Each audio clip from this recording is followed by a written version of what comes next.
The prayer of a righteous person is very powerful in its effect. So let's just look at each phrase of this statement. This is incredible. The prayer, in other words, just the conversation, the listening and the talking, right? The prayer of who? Of a righteous person. So it didn't say the prayer of a perfect person. He didn't also say the prayer of a wicked person. He said the prayer of a righteous person, meaning someone who is right with God. They are in right standing. They're in a right relationship with God. The prayer of a righteous person is what? Is very powerful in its effect. So what James told that group of persecuted Christians is, guys, whatever you're going through, pray, pray, pray. Why? Because the prayers of a righteous person, such as yourselves, is very powerful in its effect. In other words, when you pray, your prayers are capable of bringing about massive change. When you pray, your prayers can accomplish great things. When you pray, it makes a difference.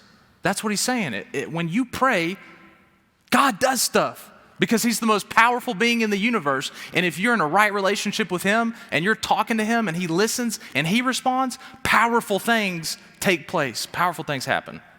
Now, some of you might be hearing this and you think, okay, well, Preston, I believe what God says, that the prayer of a righteous person is very powerful in its effect. But I'm not a righteous person. And here's what I would say. I would say that you're right. You're not a righteous person on your own. And on my own, I'm not a righteous person. And everybody in the room, everybody online, there's not a single person who on their own is a righteous person. So in other words, well, this truth doesn't apply to anybody. We might as well pack it up and go home. Prayer doesn't make any difference. Except that God sent his son Jesus from heaven to earth, and Jesus lived a perfectly righteous life. So what, Preston? That's Jesus. That's not me. I'm still a broken, sinful, messed up person. What's that got to do with me? Here's what it has to do with you. If you're a follower of Jesus, you probably know this already. But at the cross, after Jesus lived a perfect life and died in our place at the cross, a beautiful exchange took place in which Jesus, the perfect righteous one, took your sin and my sin upon himself. And Jesus, the perfect righteous one, gave you his own righteousness.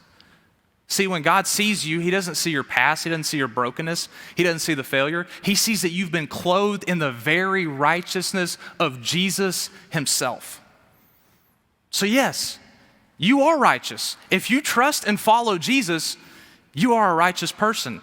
And according to God, if you believe what God says about you and about your prayers, then here's what you need to know. Here's what you need to believe. That your prayers are powerful.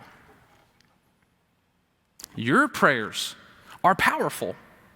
See, you don't have to be a missionary, a minister, or a martyr to have powerful prayers. Any man, woman, or child who's in a relationship with God through Jesus, your prayers are powerful.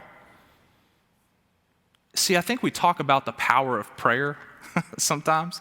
And we talk about it as this general abstract truth. But what James was telling these Christians and what God is telling you today is this. It's not just that there's power in prayer. There's power in your prayers. Do you believe that? Do you believe that your prayers make a difference? That your prayers change people's hearts? That your prayers bless families? That your prayers break strongholds? That your prayers shape nations? Do you believe that? Are you gripped by that truth? Is it a deep conviction that affects the way that you pray and the way that you live? If you believe that, and I know this is the early crowd, but guys, I have much faith in you. So I'm not doing this to be cute or to be rah-rah. I'm doing it because I know that it's actually going to reinforce it in your heart. If you believe that your prayers have power, would you just say it out loud right now? My prayers have power. Turn to somebody next to you and say, your prayers have power. So James said, guys, it doesn't matter what you're going through. If you're suffering, pray. If you're cheerful, pray. If you're sick, pray. pray. Why? Because the prayer of a righteous person is powerful in its effect. Just look at Elijah. Verse 17. Elijah was a human being as we are, and he prayed earnestly that it would not rain. And for 3 years and 6 months, it did not rain on the land. Then he prayed again, and the sky gave rain, and the land produced its fruit. So James says there's power in prayer. Just look at Elijah. Elijah was a prophet. In other words, he was someone that God spoke a message to, and then he was supposed to communicate that message to people. And so one day, God sent Elijah to King Ahab, who was a wicked king of Israel in the northern part of the kingdom.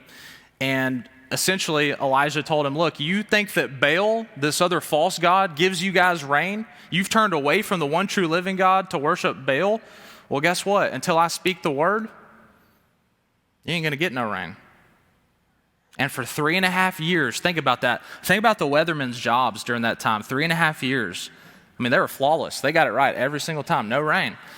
For 3.5 years. And then one day, Elijah, he got down on his knees and he put his head between his legs and he prayed earnestly, not just one time that it would rain, not 2, 3, 4, 5, 6 times. He prayed 7 times that God would make it rain.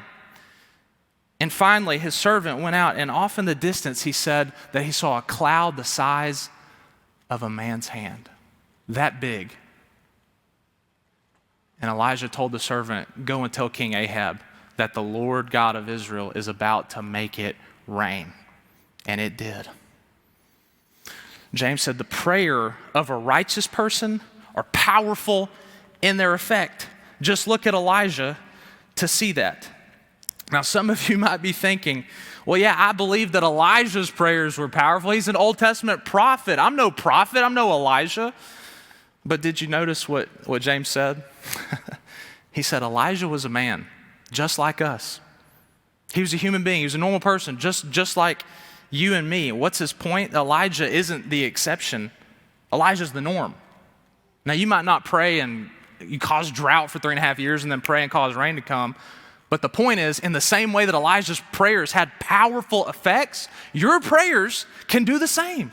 What's true of Elijah is true of you. He's not the exception. He's the norm.